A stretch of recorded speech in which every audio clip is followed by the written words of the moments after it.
Yeah, my name is James Mphande. I'm going to introduce to you this course, Inclusive Education. And our topic today, we're going to look at creating an inclusive education that is conducive for students with epilepsy. So let's continue. In the first place, we're going to look at the introduction. So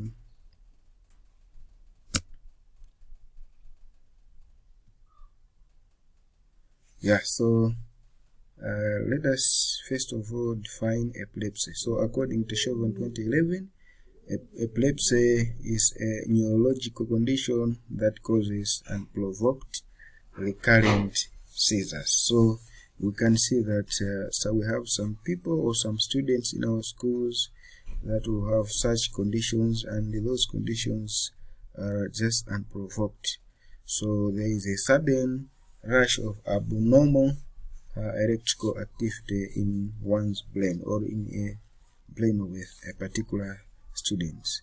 Now, in terms of prevalence in Malawi, so according to Malawi Ministry of Education, Science and Technology, that was 2018, only 2% secondary school students have this epilepsy. So we have that prevalence in Malawi. That's according to Ministry of Education.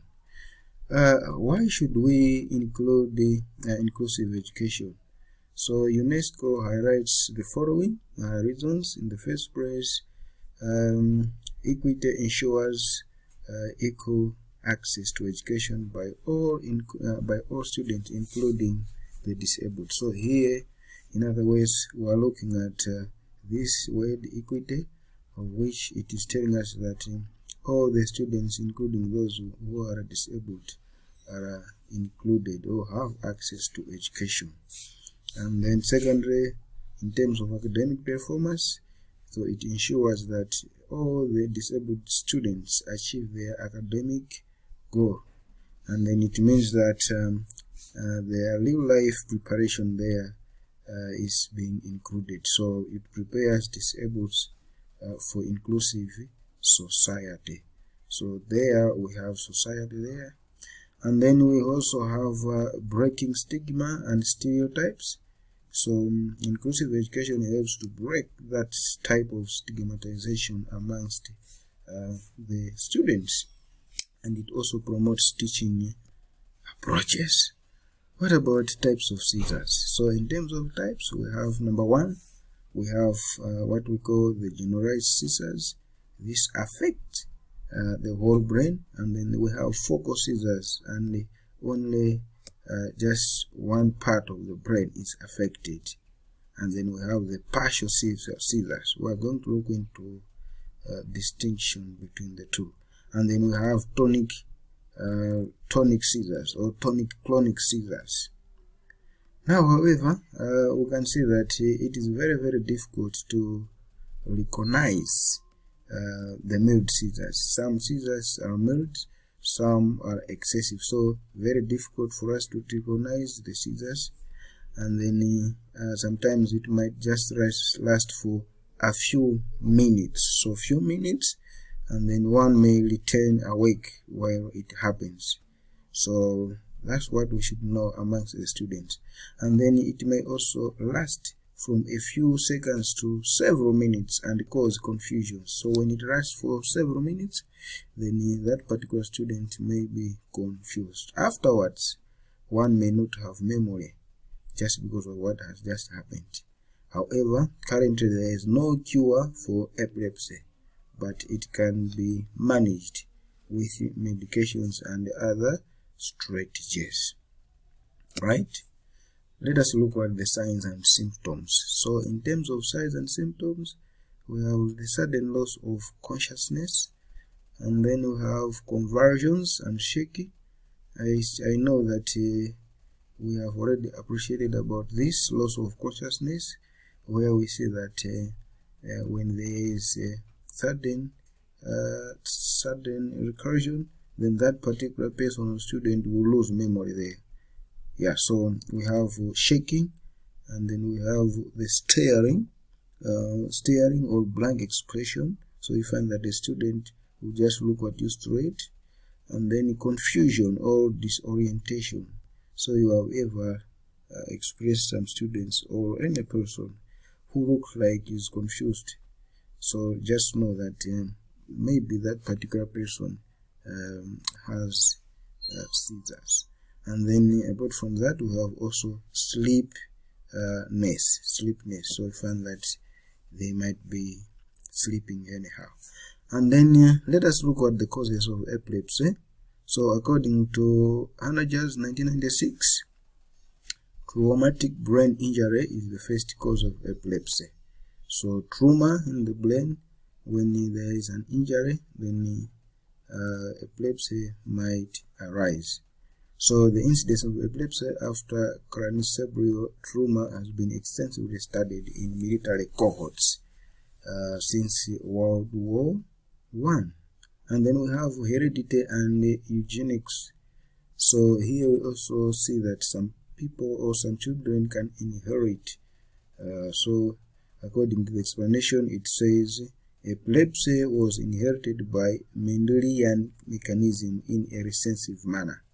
So this one resulted into enforced sterilization of individuals with epilepsy, and that was in Germany, and this was used in a theoretical underpinnings of mass murder of those people who are unfit or who were unfit. In other words, those people with epilepsy. So many people were murdered there. We continue with psychological. Here we are looking at epilepsy is believed. So here we have believed. So it is believed to be caused by stress, trauma, and shock. However, with stress, it causes epilepsy, it remains obscure. Now, the theory is focused on personality development and then predisposition.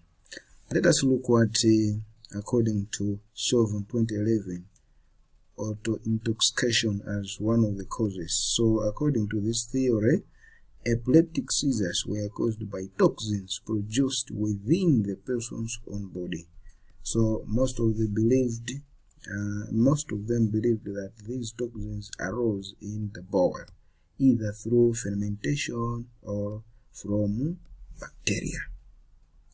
Yeah, so you can see there on the slides that we still continue with the causes. So, etiological of epilepsy in 1960, William Ronex published a book, Epilepsy and Related Disorders, in 1960 there. So, he considered epilepsy to be a combination of genetic causes, acquired causes, as well as precipitating causes. Of these, genetic causes are the most.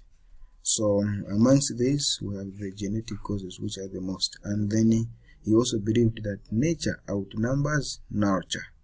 So, according to him, therefore, we see that only 20% of epilepsies are genetic, 20% acquired, 50% is a mixture of genetic as well as acquired. So 10% therefore the causes are unknown. Right, so we have the effects of epilepsy. So we have several effects. For example, I'll just introduce to you, but later on we're going to continue with the rest one. So we have things like cognitive impairment, depression, societal isolation, restriction, death, and then it also have an impact on caregivers, and then sometimes employment opportunities are also affected. So class, we're going to continue from there on effects of epilepsy when we meet in the next class. Thank you very much for watching. See you.